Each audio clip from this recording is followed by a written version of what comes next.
Muy buenas noches. Quiero darles la más cordial bienvenida y agradecerles su participación en la actividad de esta noche, que se ubica dentro del eje transversal Relaciones Vitales y Espiritualidad. Este conversatorio se denomina Racismo y Odio, una reforma pendiente. El racismo, el delito de discriminación y el delito de provocación al odio nos hacen reflexionar sobre sus consecuencias y su continuo crecimiento, de quienes públicamente promueven o incitan directa o indirectamente al odio, discriminación o violencia contra un grupo, una parte del mismo, una persona determinada por razón de su pertenencia a aquel, por motivos racistas u otros referentes a la ideología, religión o creencias, entre otras, trayendo violencia y destrucción. Promovamos una cultura de paz y respeto a la dignidad, los derechos humanos y las libertades fundamentales de las personas que incida en la prevención y disminución de la discriminación.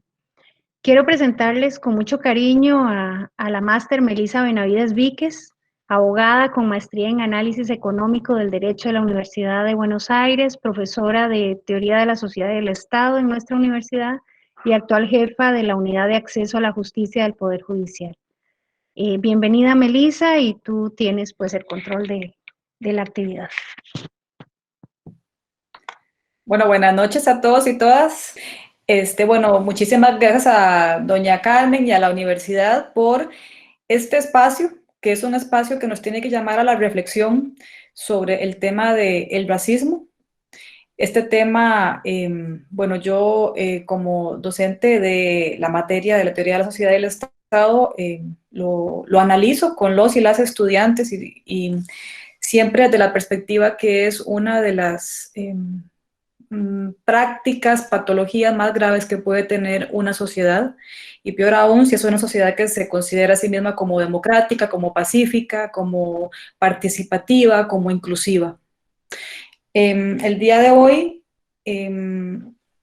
vamos a tener el honor de escuchar a la doctora Diana Senior Angulo, a quien conozco desde hace un tiempo y con el mismo cariño la presento yo esta noche.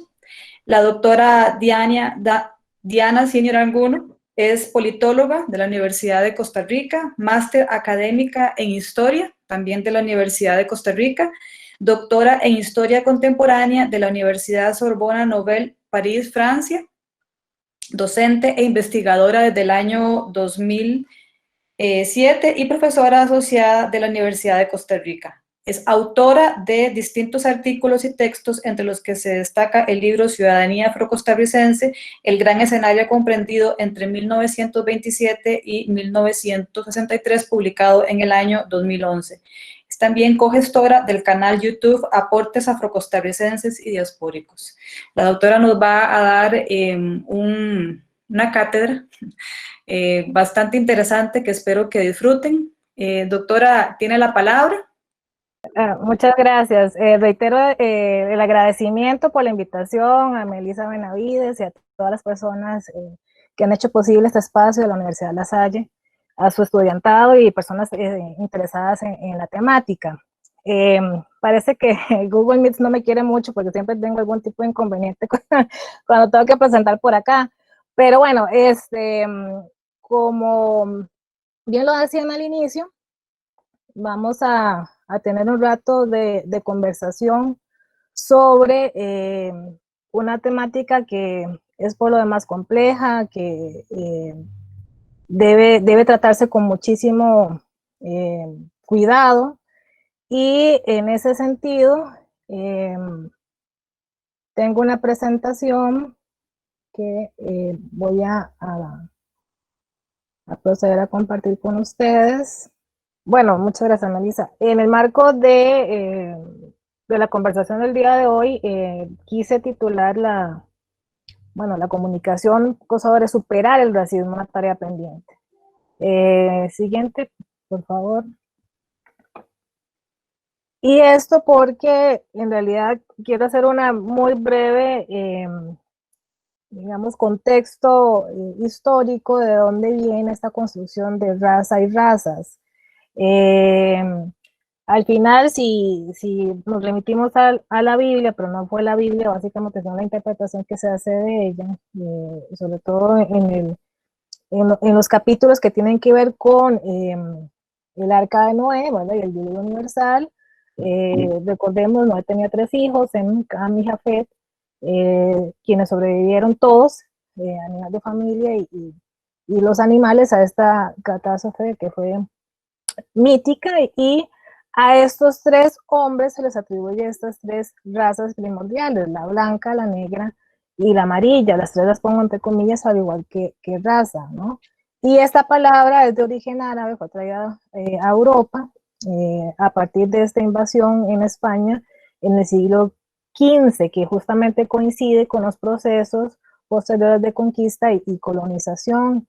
Entonces la palabra raza básicamente se suscribía a describir el color y las características fisiológicas de las personas. Y esto fue reapropiado tanto por el colonialismo portugués y español para denominar y denigrar a los otros, que fuesen americanos, amerindios o africanos, justificando ideológicamente su dominación y exterminio debido a esta supuesta inferioridad cultural y biológica de la que eran objeto, ¿no? Todo esto es una construcción, ahorita vamos a ver cómo es que esto se va construyendo y cómo esto también ha correspondido al denominado racismo colonial. El siguiente. Entonces, además de todo lo que acabo de mencionar, pues hubo una bendición inicial por parte de la Iglesia Católica, ¿verdad?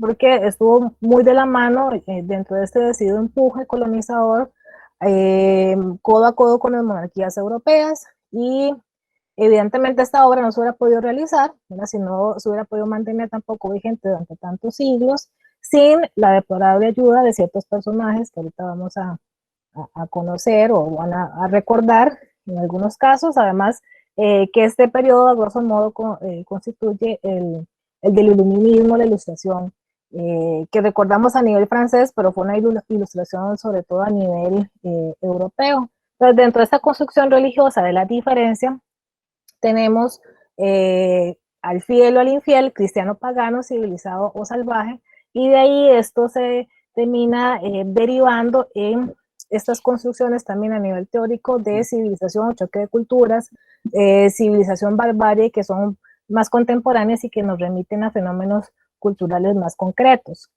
Siguiente, por favor.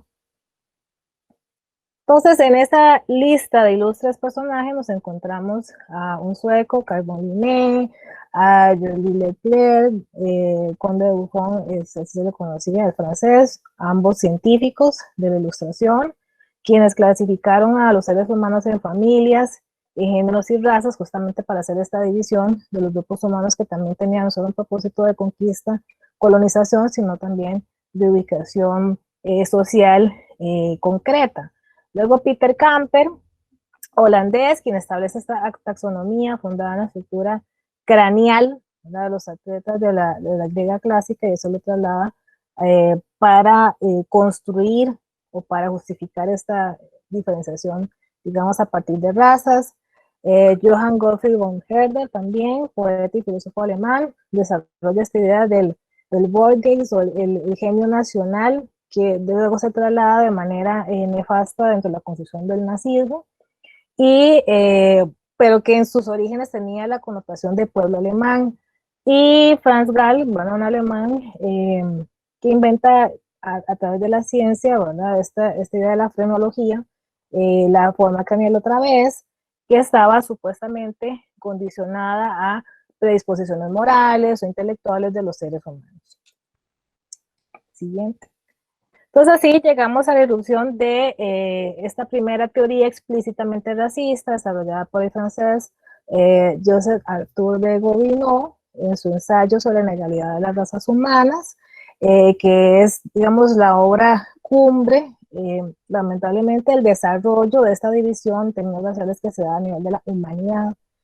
Se sitúa justamente como padre o como uno de los principales padres de la teoría racialista, entre otras cosas porque él estaba argumentando la existencia de razas superiores y la degeneración biológica y racial propia del mestizaje. O sea, no se queda contento con la separación de los grupos, sino que efectivamente no debían mezclarse porque eso propiciaba asuntos nefastos para la condición humana.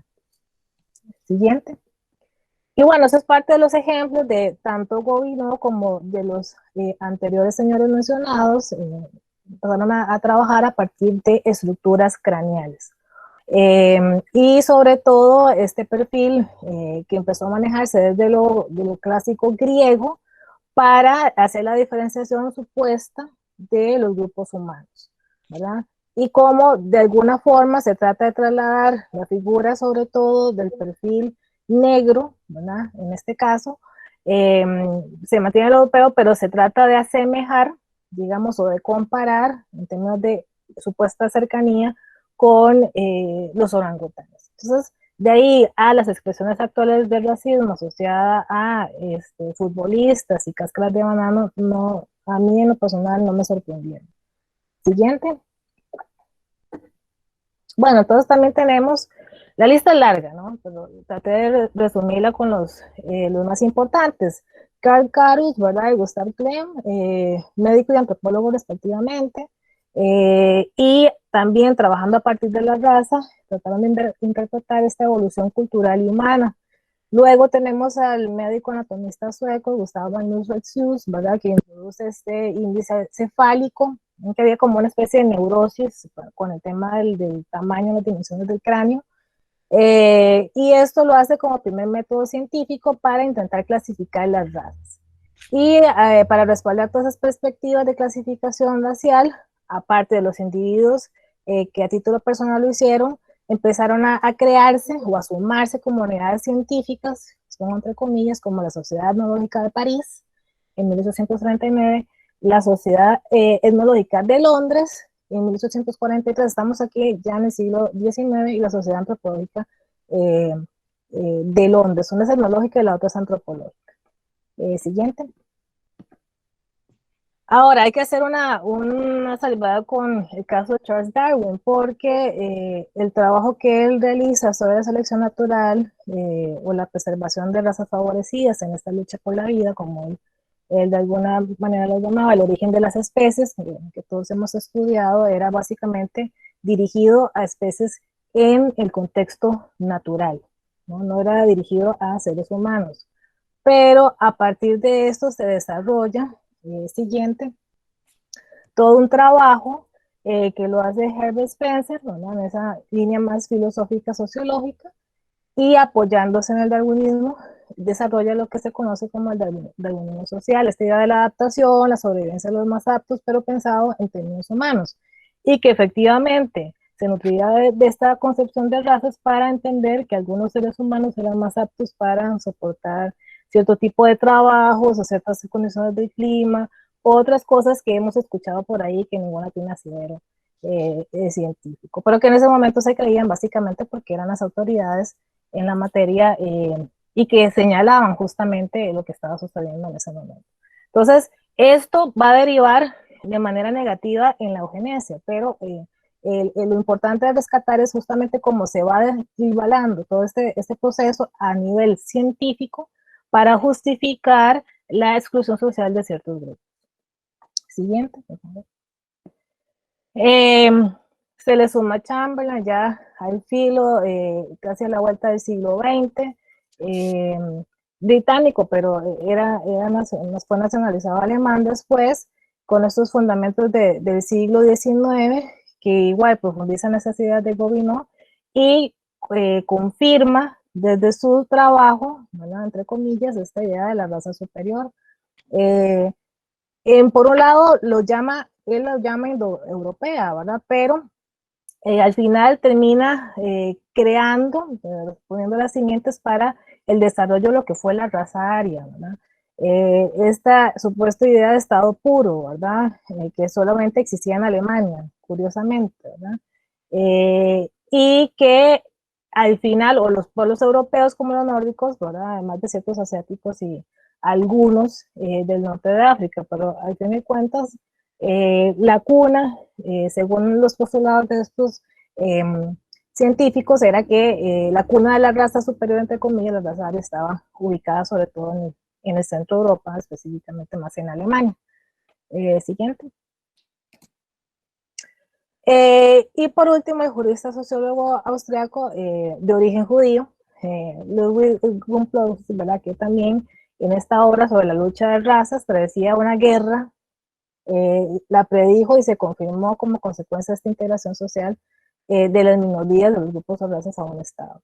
Que al final de cuentas también dentro de esta consideración, en el fondo había intereses no solamente de orden social o de orden económico, pero vemos que también de orden político. Y aquí ya empieza dentro de los procesos de los mismos científicos a entenderse de dónde venía esta construcción tan detallada y tan minuciosa de ubicación de los grupos humanos dentro de ciertas razas. Siguiente. Entonces, bueno, como corolario de todo este proceso tenemos el racismo científico, la eugenesia, el blanqueamiento y sobre todo del siglo XIX, que fue una herencia para el siglo XX, digamos, con los resultados nefastos que tuvo, por ejemplo, el nazismo durante la Segunda Guerra Mundial en Alemania, el apartheid en Sudáfrica, en el continente africano, y la segregación racial, casi, bueno, 90 años, casi 100 años en Estados Unidos. Esto da cuenta de todo un proceso, digamos, de construcción que logró efectivamente ubicar a ciertos grupos en ciertas categorías raciales con el objetivo de dominarlos, de sacar provecho, digamos, de su, en principio, fuerza de trabajo, pero también de otro tipo de ventajas comparativas que habían en términos, digamos, de réditos económicos, no dentro de los considerandos de que sí eran más aptos para hacer cierto tipo de trabajos. Y todo esto efectivamente terminó condicionando y situando de manera estructural y negativa dentro de las posibilidades de desarrollo social a diferentes grupos y en ese sentido, bueno, hablo en términos generales, pero podemos particularizar también sobre la población o los pueblos afrodescendientes. Siguiente. Dicho todo esto, bueno, la raza es una ficción, ¿verdad? Es una naturalización, algo que se volvió común, aceptado, de una supuesta inferioridad que se supone está inherente dentro de esta clasificación o esta diferenciación que jerarquiza a los seres humanos y pone a algunos arriba y a otros abajo. Entonces el racismo es parte de esta desigualdad humana, vista como esta especie de determinismo biológico que es imposible salirse de él si, digamos, se hace parte, digamos, ya por nacimiento de cierto grupo considerado racial o se racializa, que es más la connotación postcolonial, a ciertos grupos dentro de su ubicación, ya sea por asuntos migratorios o por otros distintos. Y el racismo, en su carácter más pluridimensional, tiene que ver con actitudes, por ejemplo, opiniones, creencias, prejuicios, estereotipos, los comportamientos o prácticas sociales, los funcionamientos institucionales que son de carácter excluyente y los discursos ideológicos o doctrinas donde se exacerba ese odio, digamos, esa separación en términos, entre comillas, raciales. La caricatura, bueno, me parece elocuente, ¿verdad? El señor que le dice a su empleado, bueno, a mis clientes no les gusta el color de su corbata, pero sabemos a qué se está refiriendo, ¿no? Entonces, estos eufemismos dentro de estos contextos sociales que pasan, digamos, de manera bastante, y no deberían, ¿verdad?, de bastante natural, y que de alguna manera han sido interiorizados, y de eso se trata, justamente de visibilizar en qué medida los seres humanos han asumido posiciones que ponen en situación de desventaja a otros grupos humanos.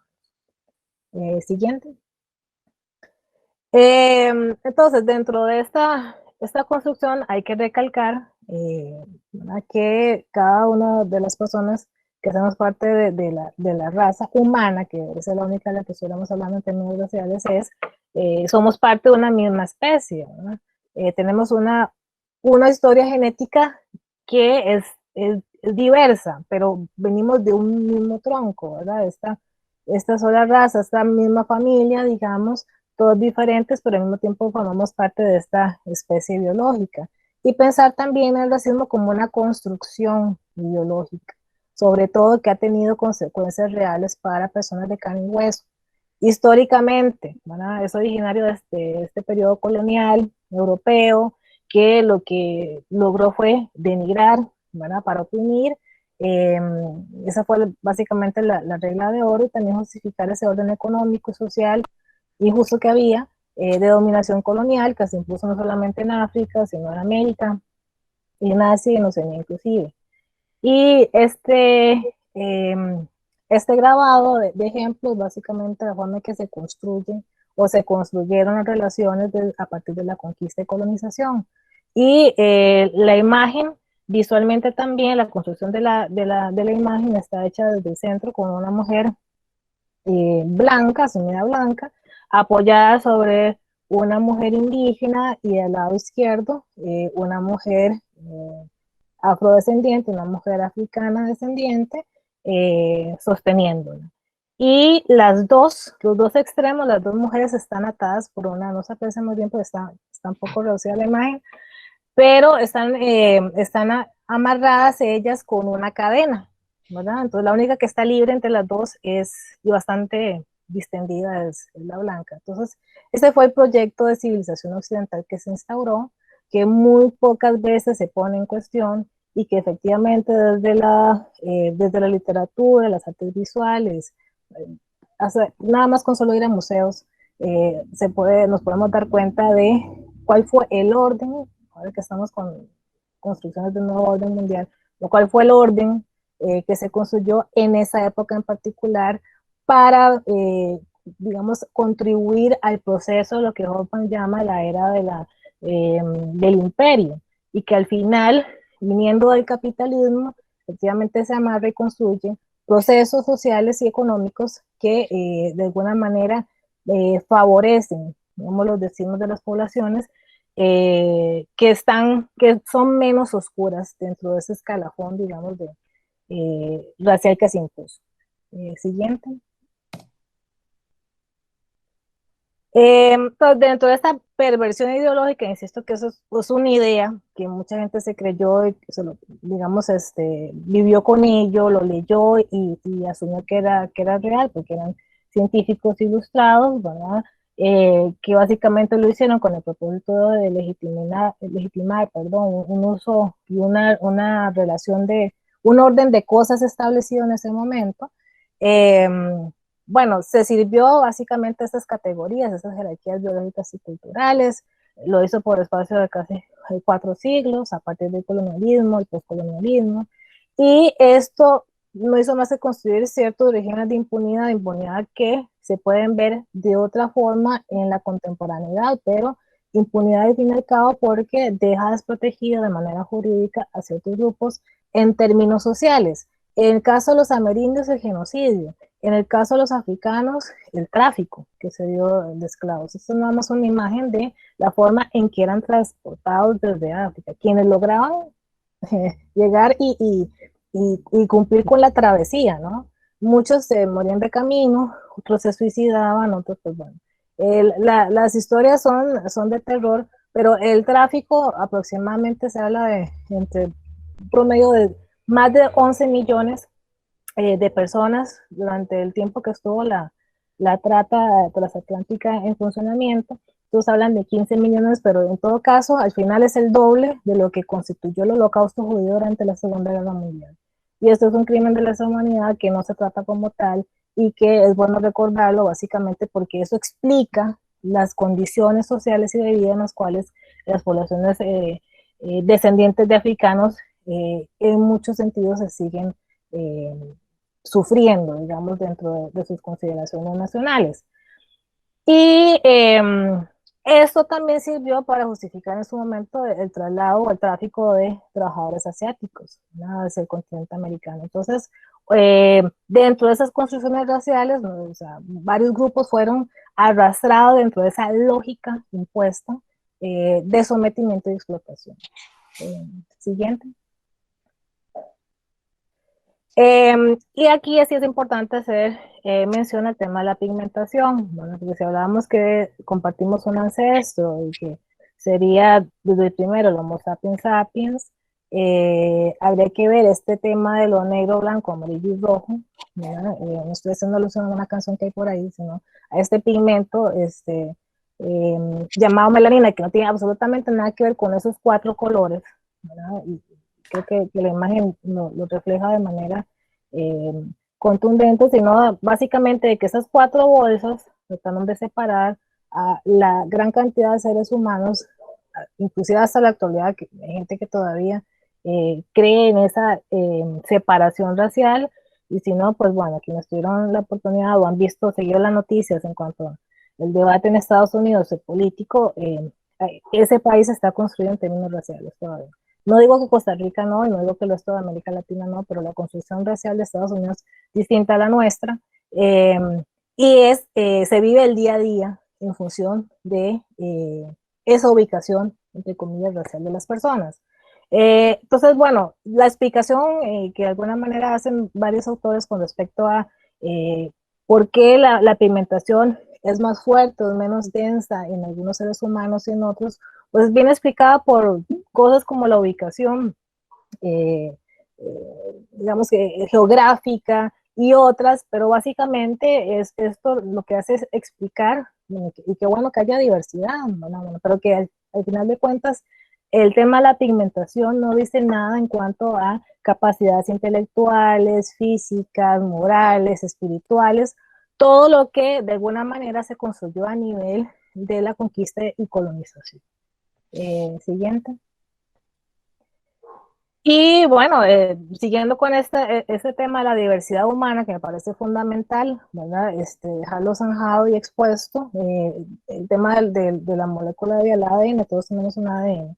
Entonces, esta pretensión científica de razas, pues básicamente se cae, porque lo que está detrás es la división a ultranza con fines independientemente del espacio, pueden ser en algunos momentos políticos sobre económicos, en algún momento pueden ser socioculturales sobre lo político o sobre lo económico. Independientemente de cómo funcione, hay un interés de sostener esta división de los grupos a través de la categoría racial.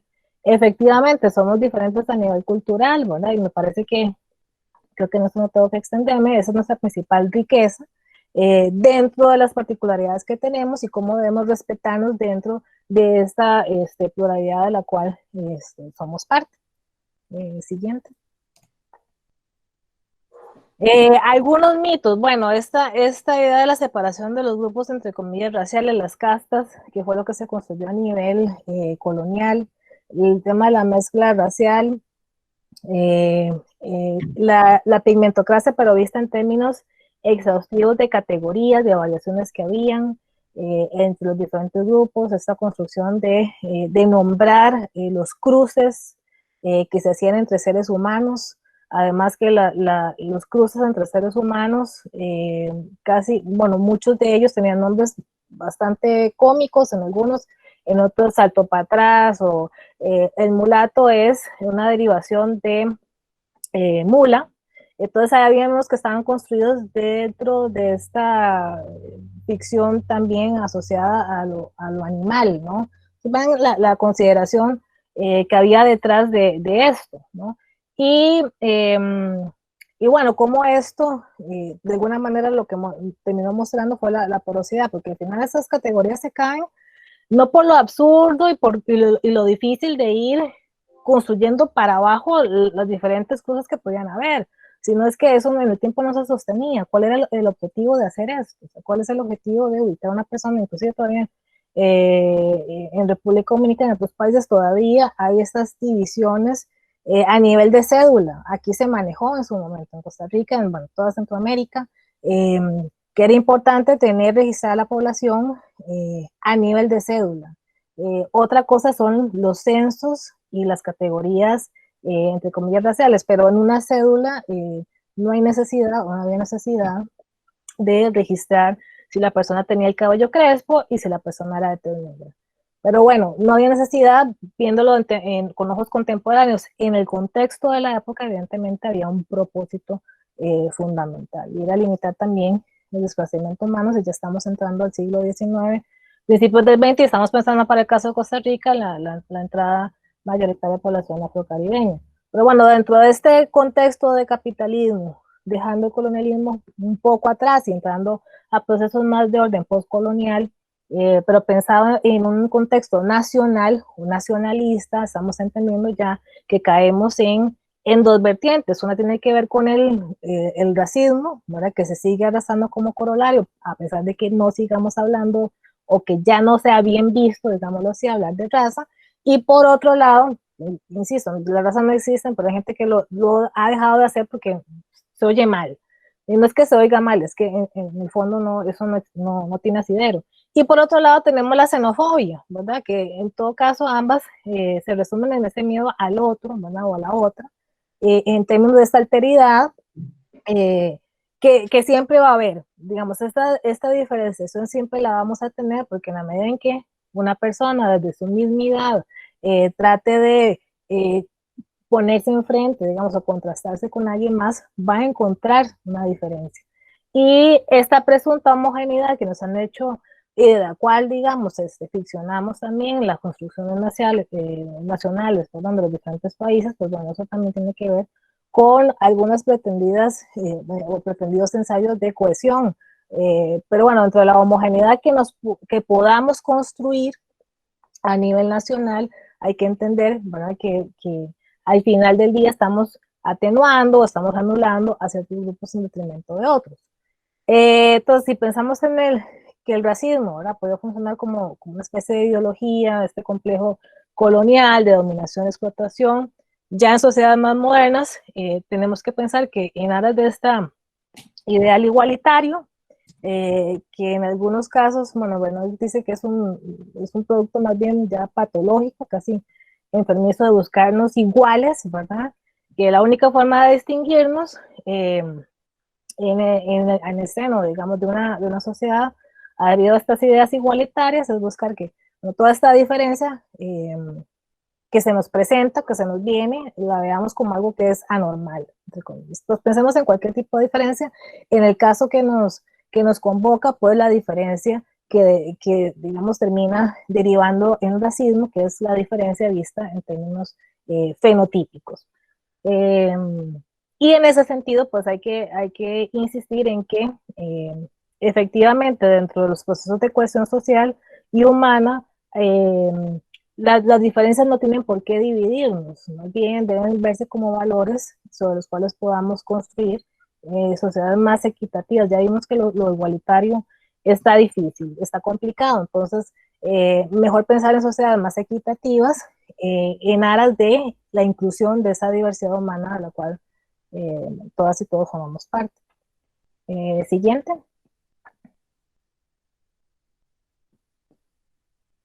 Bueno, aquí nada más yo quería como mostrarles un poco, dejando atrás el panorama más teórico, conceptual del proceso de construcción de razas, ¿verdad? Y el racismo propiamente dicho, y pensar en el marco normativo, tanto en el ámbito internacional como a nivel nacional, de los cuales, bueno, no solamente la población afrodescendiente, sino todos los grupos humanos, eh, están adheridos y tienen la posibilidad de accionar a nivel, insisto, va desde el ámbito internacional y terminamos viendo un poco a nivel nacional.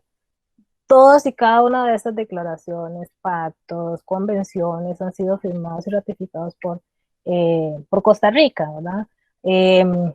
Esa es una parte. La otra parte, y ahí estamos en el tema de los adeudos, ¿verdad? Es lo que ha quedado pendiente. Es una pequeña nada más revisión, yo iba a pasar rápidamente sobre ello, nada más para que lo vieran. Ahí sí, Melissa, puedes pasarlas más, un poquito más rápido. Bueno, empezamos con la creación de los derechos humanos, empezamos después con temas que tienen que ver con menores, vimos sobre mujeres, vemos también sobre el trabajo, la OIT, siguiente. Los informes CERT son informes específicos que Costa Rica básicamente ha firmado, ratificado todos, y que a excepción me parece que de uno, pero básicamente tiene que ver con esa construcción, digamos que en términos eh, de reconocimiento contra el racismo y la discriminación. Las reglas de Brasilia y otro tipo de documentos, la conferencia de Durban, esa es la de examen, pero bueno, la de Durban, que también fue parte importante hacia inicios de este nuevo siglo, entendiéndonos dentro de procesos más complejos, ya pensando en que después de la era de la migración, a la cual hice alusión muy brevemente, finales del siglo XIX, pues hemos estado en procesos de movilización de población masiva por diferentes motivos, no solamente en términos laborales, sino en términos académicos, en términos profesionales, y eso ha permitido una mayor diversidad, una mayor variabilidad de los seres humanos y eh, de las uniones que han habido. Entonces, en ese sentido, pues hay una serie de documentos que también protegen este tipo eh, de procesos y de uniones. Siguiente. Bueno, la Convención sobre el Racismo, Discriminación Racial, Formas con de intolerancia. Actualmente estamos, ya estamos entrado en esta década, de la cual ya el próximo año estaremos abandonando. La OEA, ¿verdad? Que ha sido, por lo menos en estos espacios, ha sido importante en el desarrollo de instrumentos interesantes, pero también de aplicación y que han sido, digamos, observados y utilizados de alguna manera como referente en otros países, ¿verdad? Que ha dado pie, digamos, a desarrollos importantes a nivel jurídico. Bueno, el plan de acción que tenemos ahorita de las y los afrodescendientes de las Américas, 2016-25, también de la OEA, y el diseño propiamente, que es donde quería llegar, de los afrodescendientes, que estamos ya a menos tiempo de movernos más en temas de reconocimiento, justicia y desarrollo. Sí, un cambio constitucional en el país, un artículo primero, sobre eso también podríamos discutir.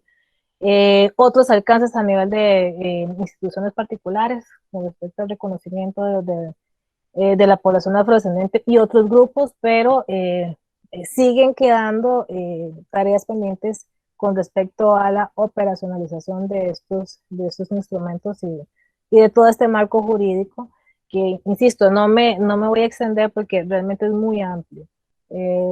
Siguiente. Y ahí todavía estamos en el ámbito internacional.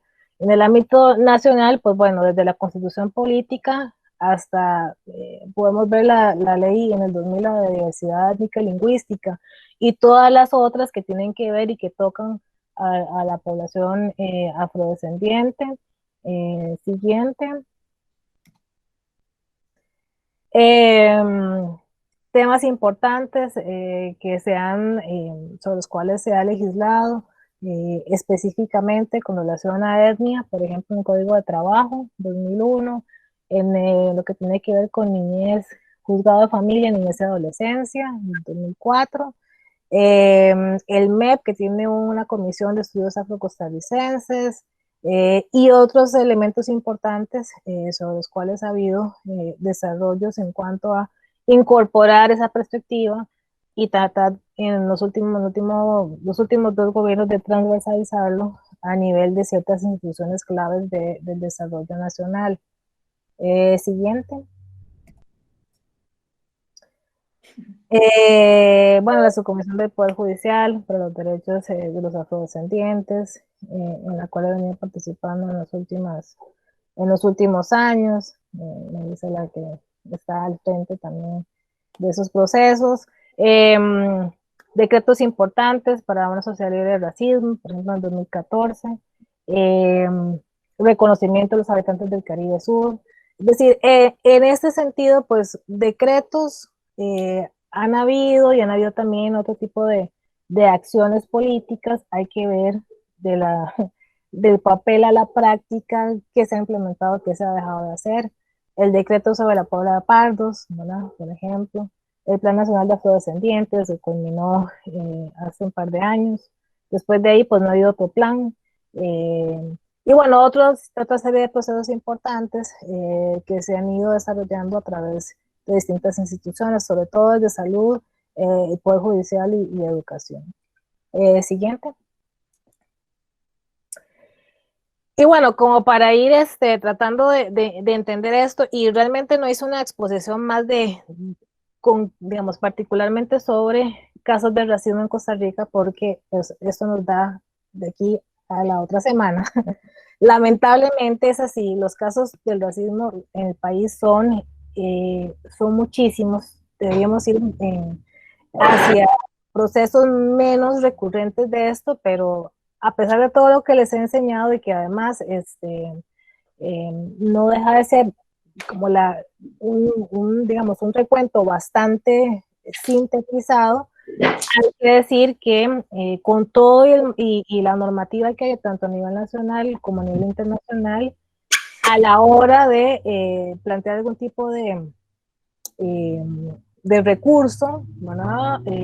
O tratar de accionar algún tipo de demanda o de defenderse de alguna arbitrariedad es muy difícil. Ha sido difícil y no he conocido, por lo menos, de casos exitosos en ese sentido. Y son pocos, de ahí hay un recuento sobre casos que se han llevado, por ejemplo, a la Sala Constitucional. De esos, yo puedo decir que hay centenares, muchos más, de los cuales nunca se llegan a ningún tribunal de justicia, básicamente porque la gente piensa que es perder el tiempo. Y eso es lamentable si estamos hablando de un país donde se supone que estamos en un marco de derecho funcionando y donde deberían haber otro tipo de recepción, pero bueno, insisto, hay adeudos que ahí en esa parte hay que avanzar y hay que contrapesar para poder subsanar ese tipo de situaciones que todavía lamentablemente, insisto, se siguen presentando. Algunos elementos ya para concluir, entonces con respecto a Fanon, que no deja de ser pertinente para esta época, y sobre todo en términos del racismo, pues no lo catalogaba como ese racismo vulgar, primitivo, le llamaba simplista, ¿verdad? Que en su momento pretendía encontrar asidero en lo biológico, ¿verdad? Ya que en las escrituras, entiéndase en la Biblia, insisto, eso es una mala interpretación, porque no encontré el versículo, pero no sé la gente que sea creyente o no. La Biblia en ningún momento dice nada con respecto a hacer ese tipo de diferenciación. Más bien por ahí hay un versículo que dice que todos somos hechos de imagen y semejanza, ¿no? Entonces, insisto, este uso perverso de las escrituras fueron insuficientes, ¿no? Y luego dice él, sería fastidioso recordar los esfuerzos emprendidos, ¿verdad? Como forma comparada al cráneo, cantidad de configuración de los surcos del encéfalo, características de las capas celulares de la corteza, dimensiones de las vértebras, aspecto microscópico de la epidermis, en fin, o sea, ¿a qué no le echaron mano para justificar la existencia de razas? Nada de eso tiene ningún tipo de validez. Estas posiciones tienden, en todo caso, dice Fanon, a desaparecer. Este racismo, que se requiere racional, individual, determinado, genotípico y fenotípico, se transforma en racismo cultural, que ahí fue donde y sigue teniendo, digamos, vida y un poco todavía, lamentablemente, de aire. El objetivo del racismo deja de ser el ser humano particular para abarcar a grandes, y ahí eso lo agrego yo, para abarcar a grandes colectividades humanas. Por lo que el racismo no es más que un elemento de un conjunto más vasto, ¿verdad? El de la opresión sistemática de un pueblo o de un grupo, cuando lo ubicaba como pueblo. Entonces se dice comúnmente que el racismo es una llaga en la humanidad. Por ello es necesario buscar incansablemente, decía él, las repercusiones del racismo en todos los niveles de la sociabilidad. Y yo agregaría para construir sociedades más equitativas e inclusivas en aras de la cohesión social. Creo que ahí llega mi presentación, la última. Sí, agradezco su valiosa atención. Si hay algunas preguntas al final o comentarios también serán bienvenidos. Muchas gracias.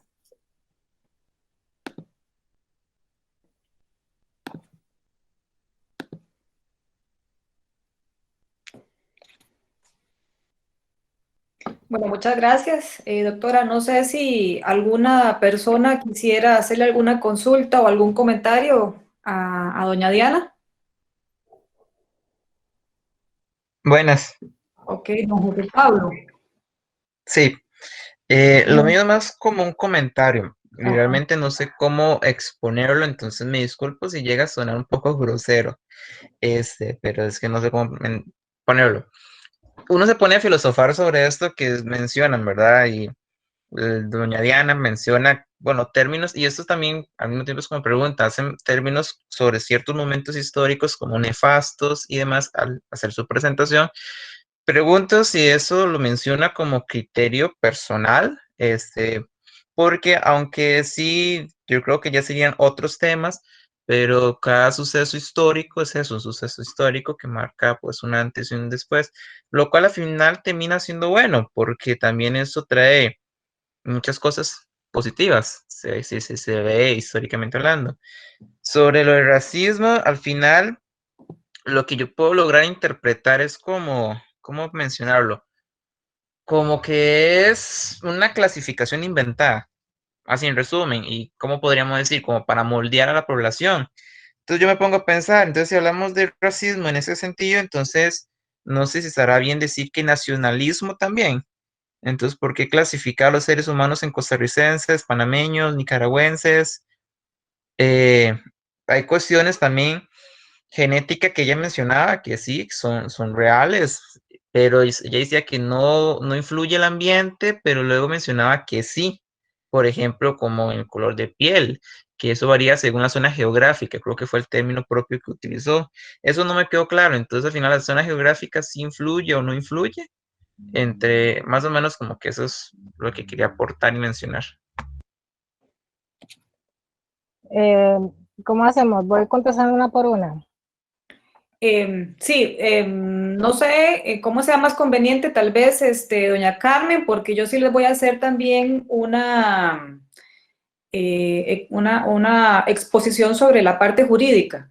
Entonces, no sé, doña Carmen, ¿cómo considera usted que sea más ordenado? Si tal vez como por estar el tema más fresco o si mejor al final del todo. Mejor al final de todo, Melissa. Yo creo que Ok. puedes continuar y al final vamos evacuando cualquier duda. Muy bien, José Pablo. Entonces, doña Diana, le guardamos la consulta y todas las consultas que vengan después para hacerle yo entonces la exposición sobre la parte jurídica. Bueno, después de esta excelente exposición tan interesante y que nos pone a reflexionar, vamos a hacer la contraparte no, sino el complemento desde el punto de vista jurídico, ¿verdad? Porque doña Diana, la doctora Senior, hace alusión a Porque ideas, es que lo que yo tengo entendido que eso es... a ideas como que la raza es una ficción, ¿verdad? La cual efectivamente es así, porque la raza lo que ha hecho más bien es, pensaría en términos amplios, un caos a nivel histórico, mundial y político, ¿verdad? Pero, ¿qué sucede con la parte jurídica? Resulta que el derecho sí lo contabiliza como tal. Sí, a la hora de hacer el análisis jurídico, la raza está. La raza es contabilizada desde el punto de vista jurídico, ¿verdad? Entonces, aquí nos trae también a otro tipo de análisis y una se pregunta, ¿verdad? A estas alturas de la historia, a estas alturas en el año 2020, ¿verdad? Si, si el derecho es indiferente, ¿verdad? O debería ser indiferente. ¿Por qué? Porque efectivamente tener, ¿verdad? Ser una persona afrodescendiente, ser una persona nicaragüense, ser una persona extranjera, ¿verdad? Que es también un tema pues a veces muy cercano. ¿Qué implica jurídicamente? Bueno, implica desigualdad, No podemos verlo de otra forma, desafortunadamente, ¿verdad? Entonces, en estos momentos, ¿verdad? Donde el racismo, ¿verdad? Es algo que tenemos que hablar, que tenemos que traer al escenario político, a la discusión, a las universidades, ¿verdad? Primero que todo para identificarlo, porque como dijo la doctora, es algo muy complejo, ¿verdad? Y es algo que está, y que o son, situaciones muchas veces muy normalizadas. Yo las he visto, ¿verdad? Y creo que todos y todas pues tenemos historias que hemos visto también. Entonces, ¿qué tiene que hacer el derecho? Pues un instrumento de cambio. Ahora, ¿cómo el racismo, ¿verdad?, puede ser erradicado del derecho? Es jurídicamente exigible. La lucha contra el racismo es jurídicamente exigible. Bueno, pues sí. Empezamos primero abarcando el principio de igualdad sin discriminación. El principio de igualdad sin discriminación es uno de los... compañeros y compañeras, por favor, tener los micrófonos en mute para que no se meta el sonido de las de otras transmisiones. Gracias. El principio de igualdad sin discriminación es uno de los pilares del sistema de protección de derechos humanos. De este lado, mi participación va a ser desde el tema del derecho, ¿verdad? Entonces, aquí estudiamos la igualdad en el derecho, es uno de los ideales, es lo que se busca, es lo que se persigue, ¿verdad? Y es el presupuesto que todas las personas somos iguales ante la ley. Nadie puede sufrir discriminación y ahora aquí vienen los bemoles, ¿verdad? Bueno, partimos del hecho de que nadie puede sufrir discriminación, claro, pero tenemos que ponernos a ver que el derecho lee condiciones, ¿verdad? O lee situaciones, o lee, no sé, causas, como se llama desde las reglas de Brasilia, como la raza, como el sexo, como el idioma, como el credo, como las opiniones políticas o de cualquier otra índole. En esta frase van colectivos como los colectivos sexualmente diversos. Entonces vemos que el derecho dice, sí, claro, tenemos que tener un ideal de igualdad donde nadie se quede atrás, pero tenemos que hacer hincapié que desafortunadamente en la sociedad hay criterios que se han venido formando desde la historia que nos comenta doña Diana, como la raza. Y ante el sistema jurídico y el ordenamiento jurídico, desafortunadamente implica algo, que por lo general está asociado a la desigualdad, a la discriminación, a la falta de oportunidades, a que las cosas cuesten 5, 10, 15, 20 veces más, ¿verdad?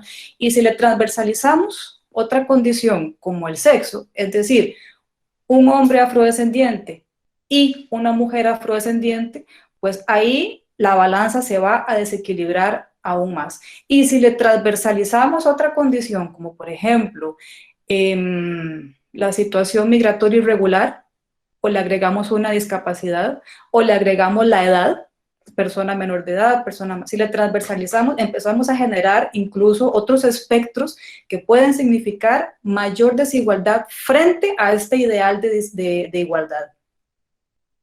Entonces, como es el Estado el principal obligado a reconocer los derechos y también a dirimir los conflictos que se deriven de estos derechos o de esta falta de goce de derechos, ¿verdad? Pues también es el principal obligado de abstenerse a realizar distinciones arbitrarias y al mismo tiempo crear condiciones de igualdad real para los grupos vulnerables. Es decir, que tiene que buscar las estrategias, la normativa, incluso la educación para las personas de poder identificar estas patologías que generan la desigualdad entre las personas que habitan Costa Rica.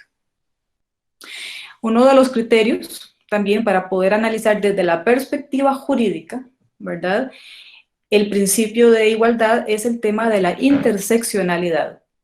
Entonces, bueno, es un criterio introducido por Kimberlé Crenshaw y también por Angela Davis con el propósito de incorporar la vivencia de las mujeres afrodescendientes a la reflexión teórica. Entonces, es un concepto que se deriva desde el feminismo, pero en ese sentido,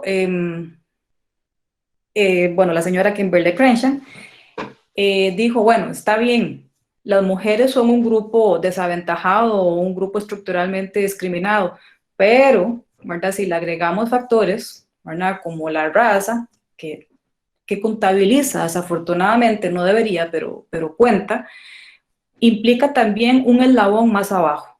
Y implica también, o si le agregamos o le transversalizamos la clase, ¿verdad? Es otro eslabón más abajo, ¿verdad? Entonces, el análisis tiene que tener todos estos vectores para poder entender la complejidad, en este caso el principio de igualdad, si lo tomamos como el punto de partida al inicio, ¿verdad?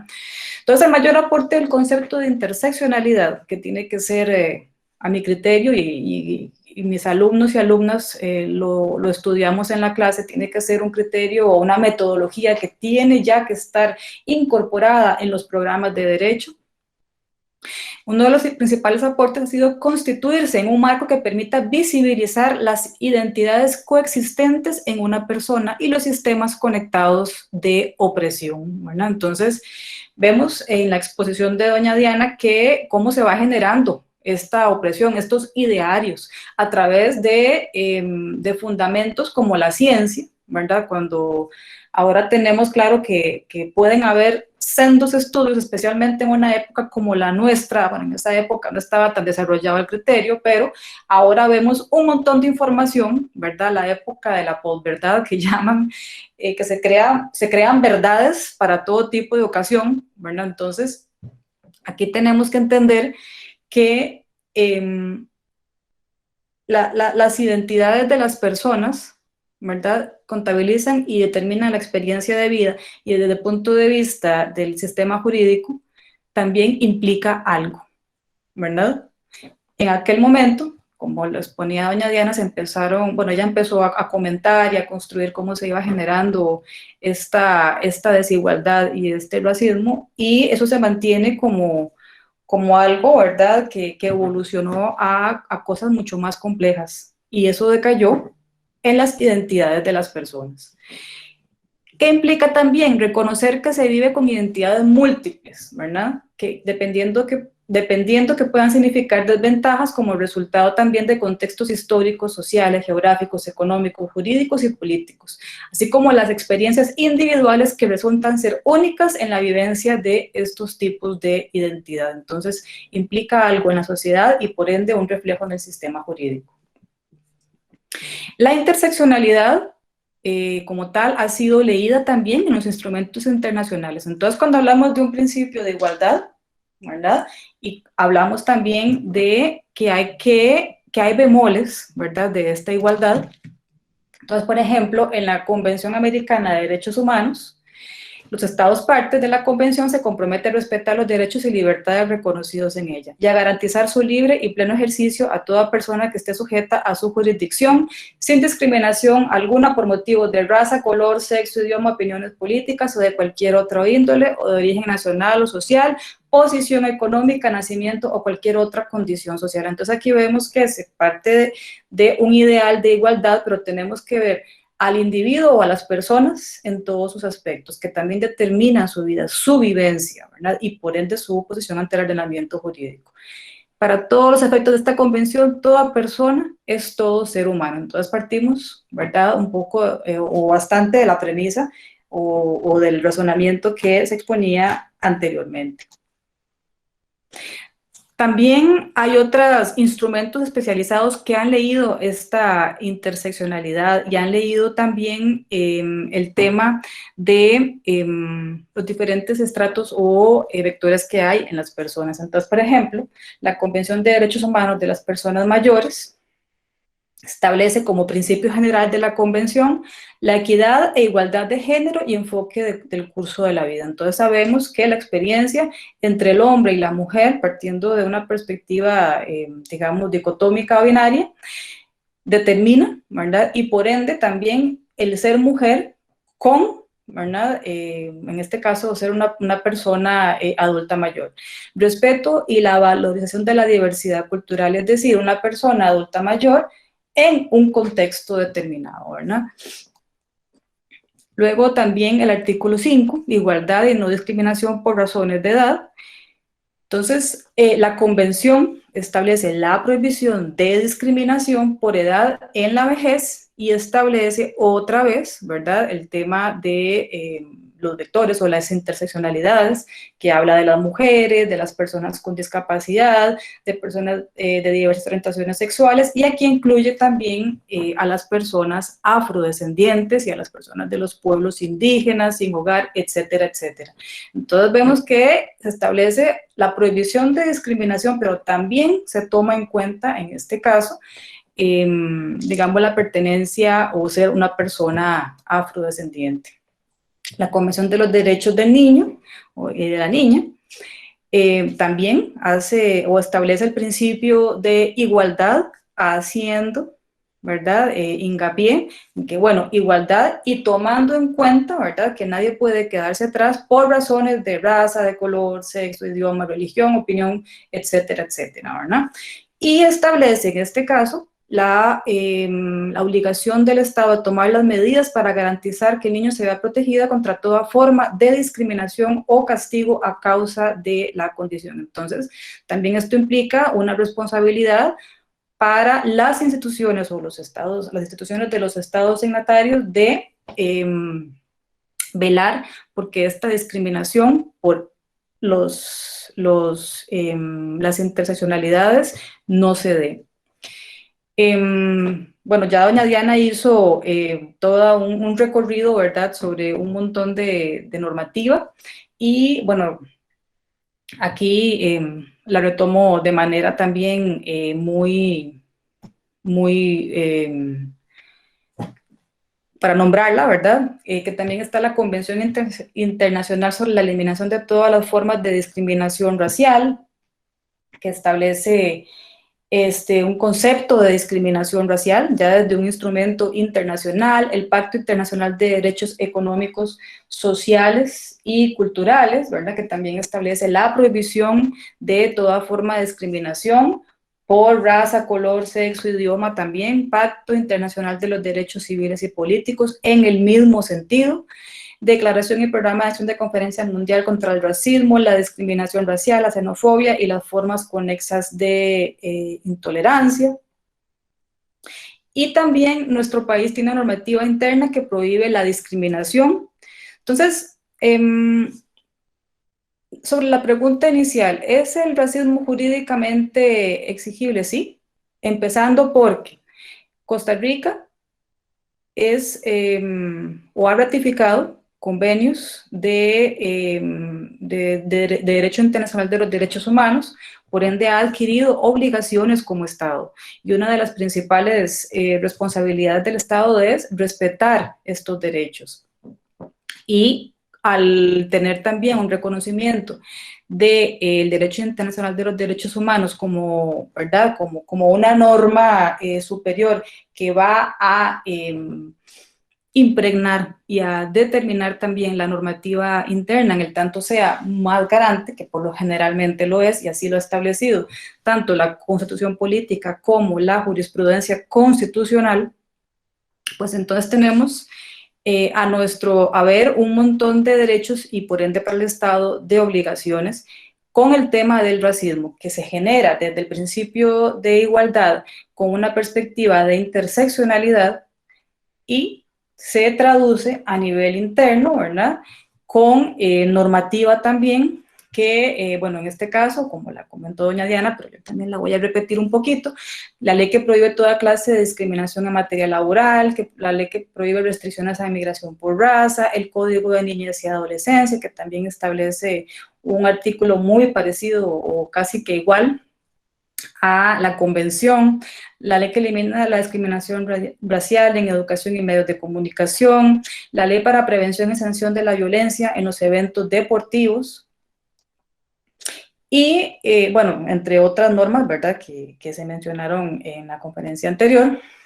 Y uno de los grandes temas que pues se ha conversado en varios espacios y que creo que muchas veces también preocupa es el tema de la tipificación en el Código Penal del tema del racismo. Actualmente, la discriminación racial se encuentra en el artículo 380 del Código Penal.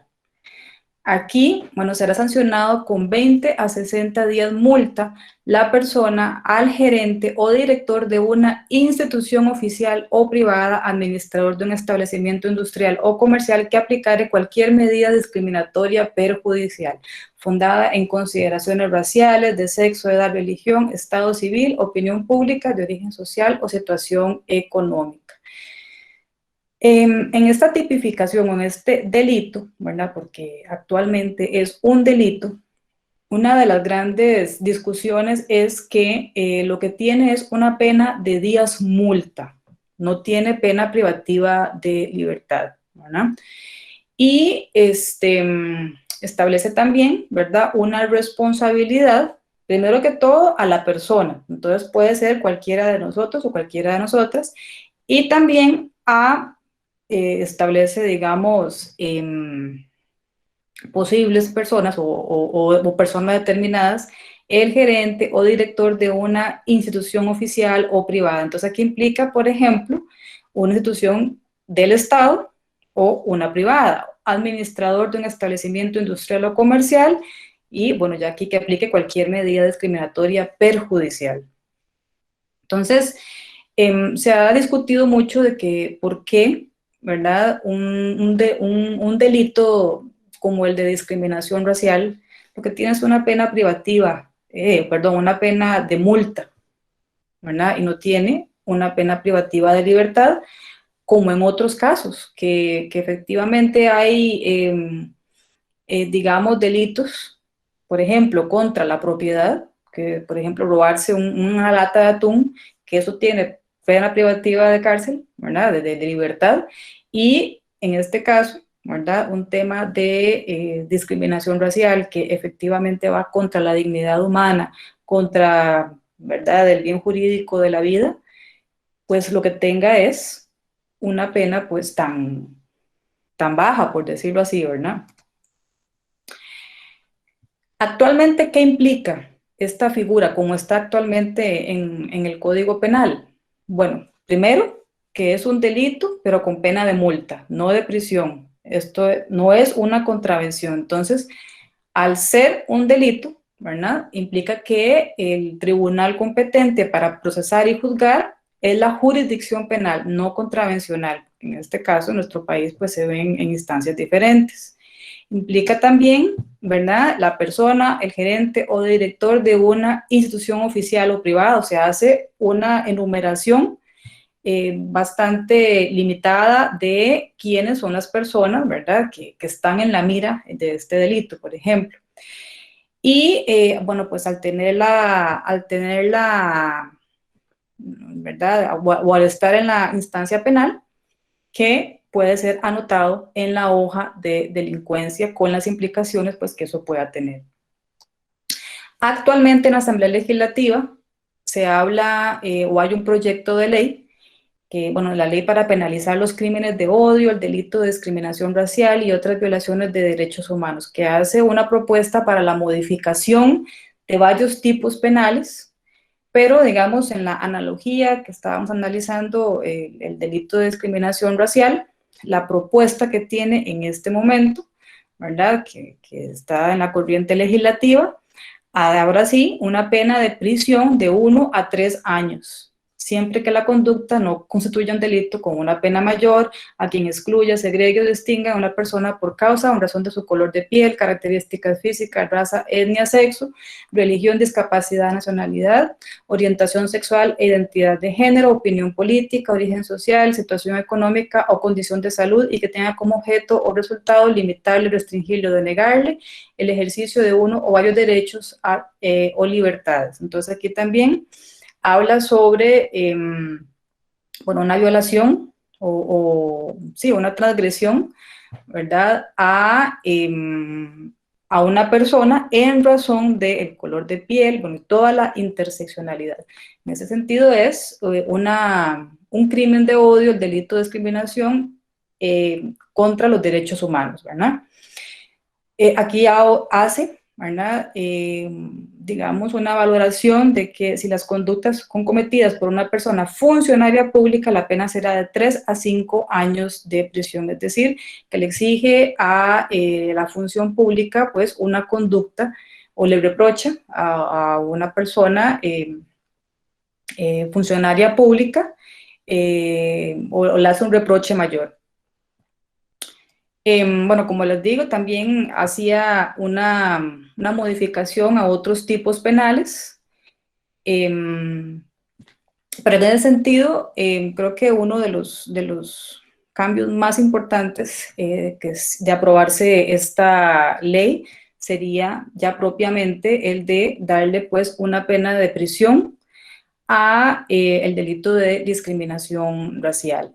Actualmente hay bastantes recursos de amparo o la Sala Constitucional tiene bastante jurisprudencia desafortunada sobre el tema de discriminación, también en otros ámbitos, en la educación, en el trabajo, en, no sé, ¿verdad?, de gente que personas que han sido sacadas o expulsadas de espacios públicos, ¿verdad?, por simplemente ser personas afrodescendientes.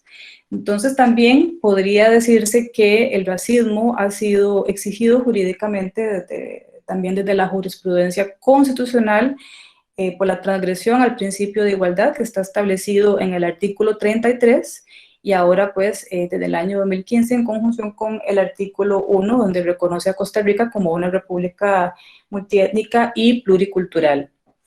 Entonces, para responder a la pregunta inicial de que si el racismo es jurídicamente exigible, pues sí lo es, ¿verdad? Desde el punto de vista de que la raza sí es contabilizada jurídicamente, implica algo ante el ordenamiento jurídico.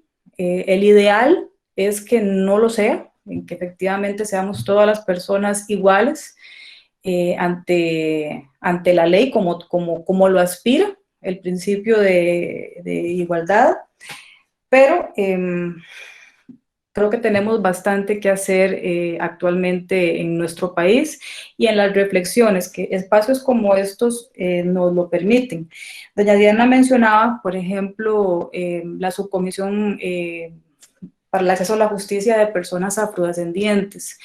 Ese espacio es muy importante actualmente en el Poder Judicial, en el tanto es un espacio de diálogo, es un espacio especializado donde participa, bueno, doña Diana, y participan otras personas del Poder Judicial y de otras instancias, y nos permite el acercamiento a la sociedad civil, nos permite el acercamiento a entender la experiencia, la vivencia de las personas afrodescendientes en nuestro país y cómo tenemos que eliminar los obstáculos para el acceso a la justicia, ¿verdad? Entonces, si el Poder Judicial es uno de los, o es el principal llamado para dirimir los conflictos y el espacio para digamos, pues nivelar la balanza, ¿verdad? O uno de los niveladores de la balanza de la paz social, pues estos espacios permiten un entendimiento mayor sobre qué significa, ¿verdad?, ser una persona afrodescendiente en nuestro país.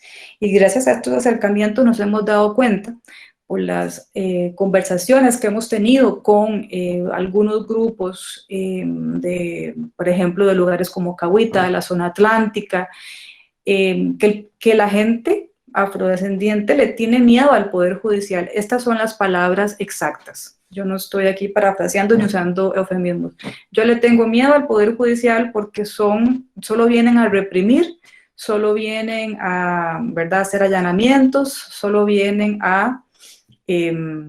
con las malas noticias. Y sí, efectivamente el Poder Judicial pues tiene una de sus funciones, una de sus jurisdicciones es la penal, pero también hay otro montón de servicios que son para las personas, ¿verdad?, que son para proteger a la ciudadanía. y sin embargo hay una resistencia para el acercamiento, que espacios como la subcomisión y todo este análisis que se hace desde esos espacios nos permite allanar el camino, nos permite acercarnos, ¿verdad? Entonces, la capacitación es muy importante, en primer lugar, desde el Poder Judicial, para poder entender, ¿verdad?, los instrumentos internacionales, bueno, todos los razonamientos para erradicar el racismo, y también en otras instancias, como las universidades, como este ejercicio que estamos haciendo el día de hoy. Empezar a hablar, ¿verdad?, de que en Costa Rica hay, bueno, desafortunadamente somos un país con bastante racismo y bastante xenofobia. Yo no sé cómo ponerlo con otras palabras, pero, ¿verdad?, hay varios estudios que sí efectivamente han comprobado, ¿verdad?, que nuestra idiosincrasia pues tiene estas cosas tan terribles. Y ahora con esto del COVID, pues el tema de la xenofobia se ha incrementado, se ha vuelto más violento, por ejemplo. Entonces sí podemos ver una parte bastante fea, digamos, de nuestro país, que tiene muchas virtudes, pero esto es un tema que tenemos que hablarlo más, que tenemos que entenderlo más, que entendemos que necesitamos estudiarlo más en las aulas, ¿verdad? Y obviamente quienes estamos en la bonita y linda labor de educar y de formar abogados y abogadas, como es el caso mío y bueno, de otras disciplinas, como el caso también de algunos que nos están escuchando y de algunas también, pues tenemos que entender las dimensiones del racismo y entenderlo nosotros y nosotras para desaprender lo que se nos ha inculcado como verdad, pero también lo que es, porque efectivamente la riqueza de un país también está en su diversidad.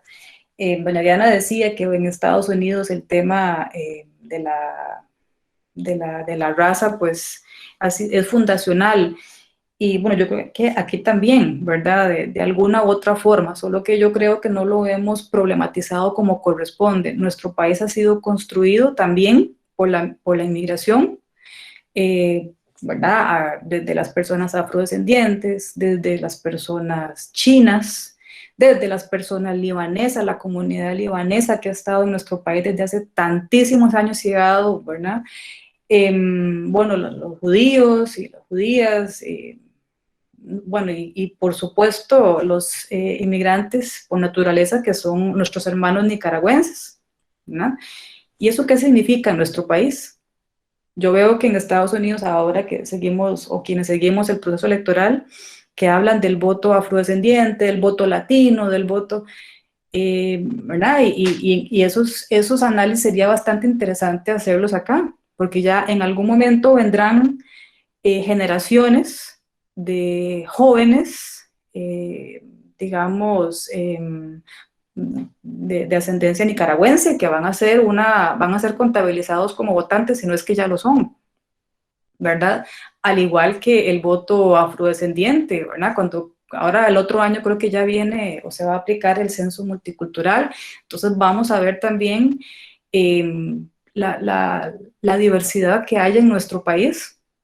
Yo recuerdo también que en mi propia educación, en mi propia experiencia, a mí me dijeron en la escuela que todos éramos europeos y europeas, y eso es un ideario que tenemos actualmente en nuestro país, que digamos que con el tiempo y con la lectura y con la vivencia, pues una va desaprendiendo y entendiendo que más bien es o debe contabilizarse la diversidad como parte de nuestra riqueza histórica y en todo sentido.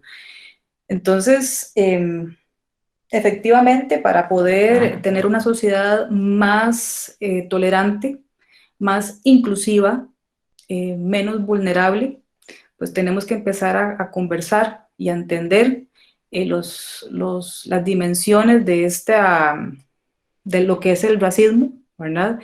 Y bueno, espacios como estos nos permiten ese análisis. Como conclusión, el racismo es jurídicamente exigible, parte del principio de igualdad, que es uno de los pilares del derecho. La igualdad implica tomar en cuenta las interseccionalidades de las personas, como la raza, la clase, el sexo, etcétera, ¿verdad? Existen obligaciones del derecho internacional de los derechos humanos, que son obligaciones para el Estado costarricense para erradicar esta práctica. Entonces tenemos que apropiarnos de estos instrumentos, entenderlos, operativizarlos como instrumentos de derechos humanos en nuestra normativa, y además que existe normativa nacional que sanciona el racismo, que pueden ser mejorables, sí, que ocupamos probablemente una normativa de mayor impacto, sí. En algún momento yo decía y alababa, por ejemplo, el impacto que tuvo la ley de acoso callejero, que hemos visto ya los primeros frutos, ¿verdad? Desde esta otra patología que es terrible, ¿verdad?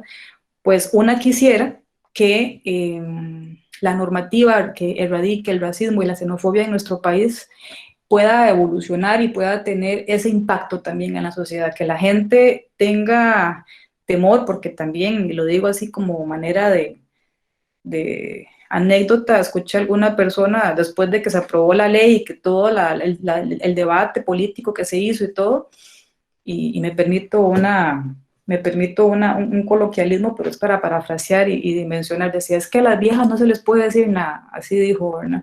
No, es que nunca se ha podido decir nada, ¿verdad? Y una norma con este impacto logró evidenciar una patología social. Entonces, sería lo mejor, ¿verdad? Que podamos tener una norma también que tenga ese impacto en la sociedad y que efectivamente puedan decir, ¿verdad? O que la gente empiece a tener o a dimensionar, ¿verdad? Lo naturalizado que están el tema del racismo y que, ¿verdad? Podamos, ¿cómo se diría? Digamos que educar, ¿verdad? A las personas para que antes de cometer actos racistas, pues tengan, digamos, o se tomen las previsiones del caso antes de cometer una atrocidad de estas. Sería eso. Muchísimas gracias. Muchas gracias. Muchísimas gracias, Melissa. Vamos ahora al periodo de preguntas. Hay varias en el chat. No sé si se las voy leyendo. Ustedes las van contestando de acuerdo a lo que consideren. Comentario interesante, cómo aborda el racismo como una construcción, una ficción. También hay que agregar el elemento de poder de unos pueblos queriendo sus recursos, sus tierras, sus cuerpos para enriquecer a unos cuantos a costa de pueblos enteros. Otra es todo el abordaje de justificación biológica de Spencer, era buscando justificar el dominio de los pueblos. Bueno, hay muchos comentarios felicitándolas por la excelente conferencia. En tiempos de pandemia, por ejemplo, donde emerge el temor, la amenaza y la competencia por los recursos, resurge la xenofobia y el racismo, siempre como luchas de poder de los opresores y oprimidos.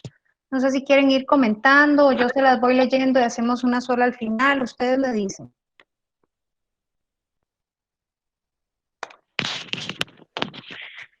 Bueno, son comentarios, doña Carmen, por el momento, no sé si... Exacto, no hay preguntas, son comentarios. ¿Qué más? ¿Qué más por aquí?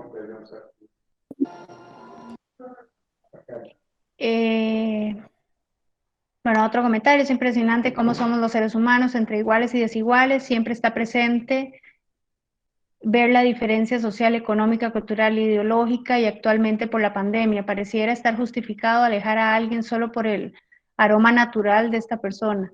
Debemos de construir un mundo sin estas barreras y ayudar a los más vulnerables, los más débiles. John hace una consulta. ¿Considera usted que siempre existirá discriminación positiva desde el punto de vista jurídico? Melissa, no sé si quieres responderla. Doña Carmen, tuve un pequeñito problema de audio. ¿Me la puede repetir, por favor? Como que se me Claro, trabó. con gusto. ¿Considera usted que siempre existirá discriminación positiva desde el punto de vista jurídico? Bueno, es que también la vulnerabilidad, em, para que no exista vulnerabilidad, pues requiere un cambio bastante radical en la sociedad, ¿verdad? Entonces, efectivamente, se ocupan las formas jurídicas para, ¿verdad? Para poder nivelar la balanza, ¿verdad? Entonces, en el momento en que ya, y no sé cuál puede ser la métrica, ¿verdad? Sepamos que no existan ningún tipo de discriminación, ya sea por raza, por sexo, por género, pues de todos los tipos de formas de discriminación van a desaparecer, pero por el momento, pues sí tiene que generarse desigualdad para que se cree igualdad, ¿verdad? Porque efectivamente hay personas que se quedan muy, pero muy atrás. Así es.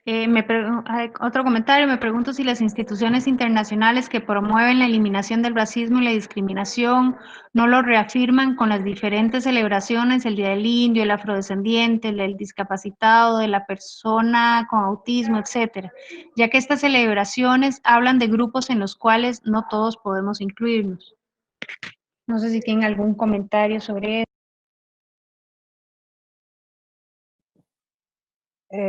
Tal vez quería recuperar la pregunta, comentario que fue bastante grande que hizo el muchacho antes de que empezara a hablar Melissa. Y creo que y voy a referirme al fondo, porque creo que por la forma de planteamiento estoy segura que no es estudiante de historia. Yo creo que todos estamos aquí para aprender, o no es historiador en todo caso, estamos aquí para aprender y efectivamente, si digamos, yo siguiera el argumento que él hace, que digamos, cosas que ya pasaron y que no se pueden catalogar, y aquí quiero ser muy clara, ¿verdad? Desde la interpretación histórica, yo puedo referirme a cosas que ya pasaron y decir si fueron buenas, malas, regulares, nefastas o fabulosas, ¿verdad? Como ustedes lo quieran poner. Es como que actualmente dijéramos, ya llevamos 10 mujeres asesinadas, femicidios, pero ya pasó y hay que verlo como o sea, dentro del argumento que estaba haciendo me parece un poco peligroso, ¿verdad? Hay cosas que hay que llamarlas como son, y estos asuntos fueron nefastos. Es que la palabra, estoy tratando de usar palabras que puedan, digamos, manejarse de manera académica, porque no deja de ser un espacio académico. Esto no le hizo nada bien a pero muchísimas personas. Puse el ejemplo, millones que fueron esclavizados, sometidos en condición de esclavitud, que duplicaron a lo que se habla muchísimo más, que fue el holocausto judío, que ahí no solamente fueron asesinados judíos. Entonces yo creo que conocer los entretelones de la historia es importante para entender básicamente la importancia, ¿verdad?, de elementos que han sido importantes dentro de la construcción de los diferentes lugares de procedencia. Y luego, dentro de la exposición, tal vez puede ser que se distrajo un momento, yo hice una presentación en la cual después hago una recapitulación. No es que me desdije. La construcción que se hace de las razas parte de esta supuesta idea de que había condiciones geográficas y climáticas que estaban asociadas y no lo digo yo, eso ahí están los autores, pueden repasar la presentación, ahí vienen los autores de los cuales yo cito, que efectivamente, supuestamente, desde la parte geográfica y climática, eso condicionaba cierta pigmentación. Esa era la construcción que había. Yo no estoy, digamos, ni apoyándolo, ni mucho menos, estoy explicando cómo fue que se construyó esto. Fue un gran panorama y traté de resumirlo lo más que pude, porque, insisto, esto es un tema muy complejo y muy amplio. Y luego, con respecto al nacionalismo, que me parece que también lo tocó, son temas que pareciera que estuvieran cercanos, pero no se pueden relacionar. El nacionalismo tiene otra connotación, ¿verdad? Y eso sería como desviar, digamos, en la discusión de lo cual estamos en este momento, ¿verdad? Y además, las naciones están formadas por diversidad de grupos, entonces creo que se sale un poco del tema. Lo que sí, con respecto a la celebración de diferentes días, pues es un tema de visibilidad, no creo que eso de alguna manera sesgue o contribuya a discriminar a los grupos, es que son grupos que no han tenido visibilidad. Entonces, la celebración de un día para, yo me enteré hoy que es el día de las personas adultas mayores, el Día Internacional. ¿Verdad? Y luego hay una serie de celebraciones que tienen una razón de ser y es darle visibilidad, insisto, a los grupos que antes ni siquiera se consideraban. Entonces, dentro de luchas más grandes, por ejemplo, el Día Internacional de la Mujer, si entendemos la historia, o sea, que fueron mujeres que murieron, perdieron la vida en unas fábricas, en unas condiciones deplorables de trabajo, y de ahí surge la celebración del Día Internacional, o el 31 de agosto, que también para lo que es el Día de la Persona Negra de la Cultura Afrocostarricense, ¿de dónde viene esa fecha? Yo creo que se va a entender que no son, digamos, fechas antojadizas y que de ninguna manera están excluyendo a los demás grupos, porque el 31 de agosto es una celebración que ahora es nacional. Y ahí eso ha sido lo mejor que ha pasado en los últimos años. Y el Día Internacional de la Mujer, las mujeres estamos a la par de los hombres. Y la gente que quiera, digamos, participar no solamente en las marchas, sino en la misma conmemoración. Entonces me parece que es un tema de integrarnos y de un ejercicio de empatía, poner los zapatos de los demás, sino pensar que esa es la fecha esa es la fecha de los afrodescendientes, la fecha de las mujeres, la fecha de los otros grupos, y yo no tengo nada que ver con eso. Estamos todos, somos seres humanos. Yo creo que deberíamos tratar de ver cómo nos acercamos dentro de lo que mencionaba de la diversidad que es parte de nuestra propia naturaleza. Muchísimas gracias. Hay otra pregunta para usted, Diana. Dice, es esta, ¿verdad? Ha abordado el racismo como una ficción, una construcción. ¿Qué lectura hace en términos de poder? Toda la argumentación de Spencer y otros científicos eran para hacer ciencia, para justificar el abuso de poderes, para invadir pueblos. Pues sí, en realidad esa era, digamos que la letra menuda detrás de toda la construcción científica o pseudocientífica, porque si entendemos que en el momento en que sale la publicación la publicación no solamente de Spencer, digamos, apoyándose un poco en esa selección natural, pero también amarrada con el capital de Marx y este cambio económico, digamos, en términos de estructura política y social que se estaba construyendo. Es decir, es que si lo vemos en términos marxistas, dentro de los modos de producción estábamos pasando de dejar la esclavitud, y si vemos las fechas de los diferentes países, el último fue Brasil, en el caso latinoamericano, pero digamos, la mayor parte de los países ahora en la esclavitud antes de 1850. Ya para después de esa fecha lo que tenemos es una nueva dinámica internacional que tiene que ver con procesos de capitalismo, y ahí entra en juego lo que es el proceso de las nuevas, digamos, movilizaciones humanas en términos de importantes obras de infraestructura, en el caso de ferrocarriles en prácticamente toda Centroamérica, incluso algunas partes de América del Sur, ¿verdad? Porque eso es lo que estaba, digamos, moviéndose en ese momento. Y luego con el movimiento de personas también, pues el movimiento de recursos, que luego, digamos, con ese crecimiento y expansión económica, no quiero entrar en una clase de historia económica, pero nada más para llegar a la crisis del 29. Ahí, pues bueno, tenemos un quiebre, digamos, una decisión y otro paradigma, digamos, que empieza a ponerse, a desarrollarse en ese momento. Pero insisto en que todos los científicos de ese entonces estaban y basaban de la mano con las élites políticas. Y la construcción que se dio de ciertos postulados era para justificar el saqueo de personas, la movilización de grupos humanos, el desplazamiento de ciertos objetos, la ubicación y la distribución de la riqueza dentro del orden económico mundial. Y dentro de esa configuración, es que no es casual, el racismo científico de final del siglo XIX coincide con el reparto de la conferencia de Berlín. En la conferencia de Berlín se reparte en África como si fuera un pastel, Y básicamente, si vemos el reparto de África, ustedes lo pueden buscar en internet también, se van a dar cuenta que en lugar de repartir y dividirse países, lo que están repartiendo serán recursos minerales y económicos importantísimos. Entonces, lo que siempre ha habido en África es un interés por los recursos naturales y los recursos minerales.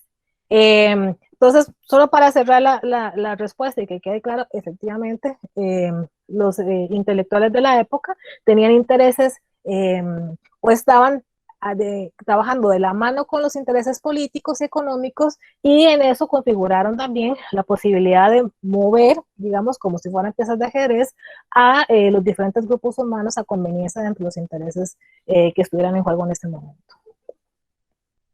Bueno, no me queda más que agradecerles realmente, y los comentarios en el chat demuestran que a todos les ha gustado muchísimo el abordaje del tema. Por favor, recordarles llenar el formulario de participación, muy importante para que les validen su seminario, y agradecerle a la doctora Diana, a la máster Melissa por haber participado en esta conferencia. Muchísimas gracias a todos ustedes. No sé si Melissa quiere agregar algo o alguien más quiere decir algo. Yo solo tengo una pregunta. ¿Dónde está el formulario ese que acaba de decir? ¿Le llega al correo? Está en el chat. Ah, ok. Está en el chat, se lo voy a copiar de nuevo por aquello que se perdió entre tantos. Gracias. Para que lo llene. Con mucho gusto, es muy importante que lo llene. Profesora, si en la charla de ayer, aunque yo la concluí, no vi nunca en el chat, digamos, esto que usted acaba de poner para hacer la calificación, el formulario, ¿se puede utilizar este mismo link para hacer el de ayer? No. No, este sería solamente el de hoy. Si ocuparía el de mañana, en ese caso, si gusta, le envía un correo a Bienestar Estudiantil para que le hagan llegar el del día de ayer, porque el día de hoy solamente van a salir las conferencias de hoy. ¿De acuerdo? Entonces, si no pudo llenar el día del de ayer, entonces si gusta, le mando un correo a Bienestar Estudiantil para que le hagan llegar el formulario y lo pueda llenar el de ayer. Sí, yo tampoco pude llenar el del lunes. ¿Cuál es el correo de Bienestar? Bienestar estudiantil, déjenme ver porque no me lo sé. bienestarestudiantil@ulasalle.ac.cr. Gracias. Con gusto. Bueno, Perdón, profesora. Dime. Yo acabo de entrar al formulario y ahí sí me aparece que están cosas del lunes y del martes y de ayer, así que yo creo que antes de que escriban tal vez pueden revisar si está el que participaron ayer. Perfecto, muchísimas gracias. Bueno, despedirme. Melissa, ¿querías decir algo? Perdón. No, darle las gracias a Diana, que como siempre es excelente, ¿verdad? Nos ha siempre llevado, nos lleva, yo lo he escuchado ya varias veces en algunas otras intervenciones, a la reflexión, pues también que participe en esta actividad. Creo que todos y todas tenemos mucho que reflexionar como sociedad, y esperamos que las discusiones que se hayan generado el día de hoy, pues las llevemos a la casa, ¿verdad? Y las generemos en la mesa con nuestras familias y todo, porque tenemos que trabajar mucho este tema como sociedad, y espacios como estos nos permiten esa reflexión. Así que muchas gracias, doña Carmen, y muchas gracias, doña Diana, por estar el día de hoy. Quería hacer unas preguntas a las expositoras. A ver, don Eliseo. ¿Ustedes no consideran que esto hay que atacarlo de una vez desde la infancia, ¿no? O sea, que ya esté en el programa educativo, porque así como es más difícil aprender un idioma cuando somos grandes, me imagino que cambiar un poco la filosofía de vida también, ¿no? En todo caso, por lo que entendí, hace 60 años que venimos haciendo pactos, leyes, venimos haciendo de todo y seguimos casi en la misma. Es un poco como el tema de la mujer, o sea, que todavía nos tengan que explicar que tienen los mismos derechos, a mí la verdad me parece aberrante. Te hablo, digamos, como sociedad mundial, ¿no? Al final se hacen esfuerzos, a mi parecer, mínimos e hipócritas, porque ahora está esta onda de incluirlas en nuestro discurso, entonces uno tarda el doble en decir cualquier cosa que quiera decir, porque hay que estar diciendo ellos, ellas, bienvenidos, bienvenidas, pero eso sí, la siguen contratando menos en el trabajo, le siguen pagando menos en el mismo puesto.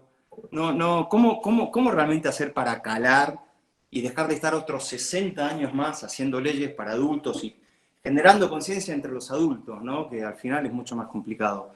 ¿No sería mejor incluir en el programa educativo, desde que los chicos están en el kinder, y tener un criterio integral para que luego cueste menos ya cuando ya son grandes, ¿no? Tal vez este niño que fue educado, el padre todavía le llene la cabeza de porquería, digamos, pero ya este niño que fue educado, seguramente a su hijo, ya, ¿no? Como que ya se le amplió un poquito el panorama. La pregunta básicamente es si no habría que hacerse el esfuerzo desde los programas educativos para no tener que hacer tanto esfuerzo después cuando ya la gente es grande y ya está muy contaminada de todo, ¿no? Yo estoy totalmente de acuerdo con lo que plantea Eliseo. En realidad es cierto, no podemos seguir 60 años más, ni quisiera yo de pasar más tiempo en esto, ¿verdad? Que además es muy desgastante. Efectivamente, la educación es la llave, y en ese caso lo que ha hecho falta es voluntad política, porque cuando esto se atiende como una política de Estado y no como un tema de gobiernos, que un gobierno viene y lo impulsa y otro lo deja atrás y después otro lo retoma. Es decir, hay que verlo como una política integral, una política de Estado, no como un plan de gobierno de 4 años que se acaba. Y ahí es donde, porque en 4 años te entras a aprender las cosas en 1, 2, ya al tercero más o menos sabes cómo hacer la cosa y al cuarto ya te vas. Entonces ese es el problema que hemos tenido. Y no estoy hablando nada más de Costa Rica, eso es un tema casi que se puede decir mundial. Y totalmente coincido con lo que estás planteando. Gracias, pura vida. Pero también no solo delegarlo a los profesores y a profesores y a los políticos y las políticas, ¿verdad? Esa es una reflexión que se hace en casa, ¿verdad? Entiendo, pero... Desde nuestras propias prejuicios, ¿verdad? Como les decía ahora, ¿verdad? Entonces dejemos de hacer bromas de los chinos y las chinas, dejemos de hacer bromas también de los negros y las negras, dejemos de hacer bromas, ¿verdad? De los nicas, como país, pensar eso, ¿verdad? Dejemos también esas cosas tan normalizadas para que los chiquitos y las chiquitas no las aprendan, porque las aprenden de nosotros y de nosotras, ¿verdad? Y también cuando pasen bueno, y también, ¿verdad? Obviamente exigirles a nuestros representantes que aprueben esas leyes, etcétera, etcétera, pero también lo normalizado, lo que está adentro, lo que nos pasa por la cabeza, por la palabra, por todo eso, ¿verdad? Porque en este país está la construcción, ¿verdad? Determinada. Entonces sí, efectivamente, a los maestros y a las maestras y a los políticos y a las políticas, pero también en las casas, ¿verdad? Claro. Bueno, muy buena la charla. Muchas gracias, Carmen. Melissa. Bueno, gracias a ustedes más bien por la participación. Muy buenas noches a todos.